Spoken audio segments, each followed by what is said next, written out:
Hey guys, welcome to this video. It's been a while since I've actually posted a video, and I'm sorry I've neglected the channel, but in 2021 this is going to change.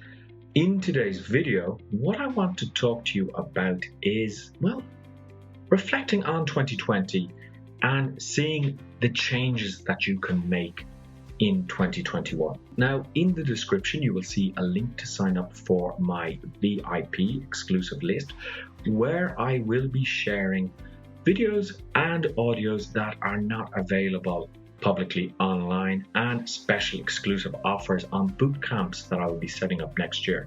So make sure that you sign up below. If this is the first time watching a video from me, make sure that you subscribe. It's super simple. So let's get into today's content. Well, 2020, it's not the year that we expected it to be. This time last year, I was carefree in New York with my wife and my brother-in-law and my sister-in-law, and we were having the time of our lives. And I thought 2020, beautiful number.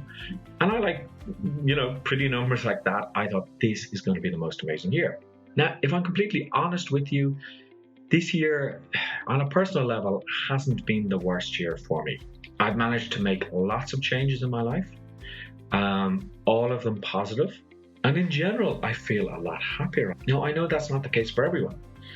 And something that can happen is you can get this feeling of, well, if my life was good this year, shouldn't I feel guilty about it? Shouldn't I feel bad because others are having a worse year than me?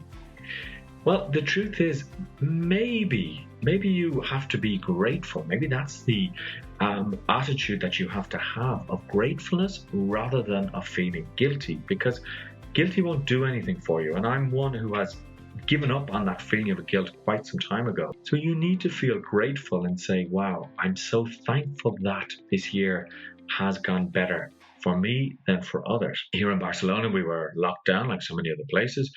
And I actually did go a bit stir crazy. But one of the things that I'm grateful for is that my relationship with my wife was stronger than ever. So I know that that bond is there and it's stronger than ever. Another thing that I learned is that we have to enjoy the small things in life. Looking at the window, listening to the birds, that was something that really shocked me, the sound of the birds in the city, which normally you wouldn't hear. And then what else can you be grateful for? Well, you can be grateful for the small things. You have food, you have deliveries that would come to your house, you have your health, hopefully. If you did get the COVID or pass through the COVID, hopefully you got better, and you can be grateful for that. So I think gratitude is one feeling that you really need to focus on as you reflect on 2020. Another thing that I learned was, it's a time for change, a time for moving on, a time for doing things differently, for looking at things differently. So rather than doing a lot of offline meetings, you do online meetings. Rather than connecting with clients, if you work with clients, whether you work for yourself or in a company, offline, you just connect with them online. What else did I learn? Set goals for the week. Because goal setting is so important, because if you have nothing to live for, well, then you could easily get very depressed and down over the whole situation. So have some sort of goal, have some sort of treat every week. Try not to get into destructive behaviors like overeating or over drinking, because that's not going to help the situation. I can tell you that much.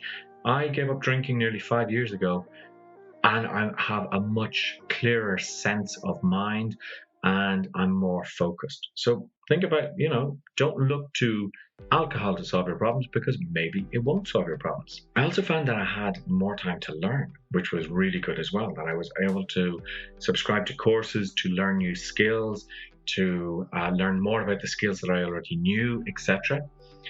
And I found out the importance of keeping in touch with people, because obviously in the COVID times, we did a lot of FaceTimes.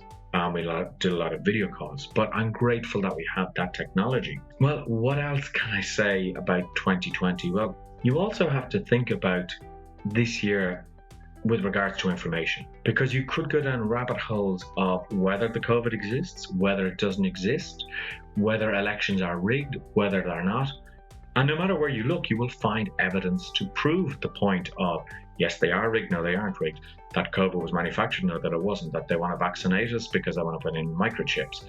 you could go crazy. So I think one of the things I learned was just live your life and don't worry too much about this and that, because you will just go down rabbit holes where you will go crazy. And a couple of people that I know have some crazy ideas, and it's kind of pushed me away from them a little bit, because you go, those ideas are just a little bit crazy.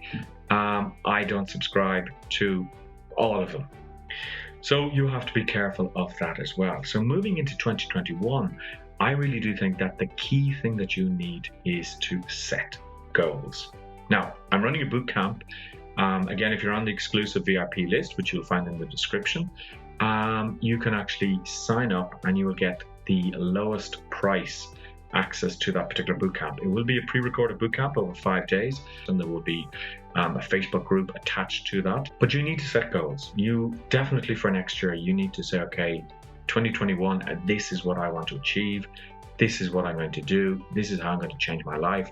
This is how I'm going to change my job, if that's what you want to do. This is how I'm going to start a side hustle. This is how I'm going to have better relationships.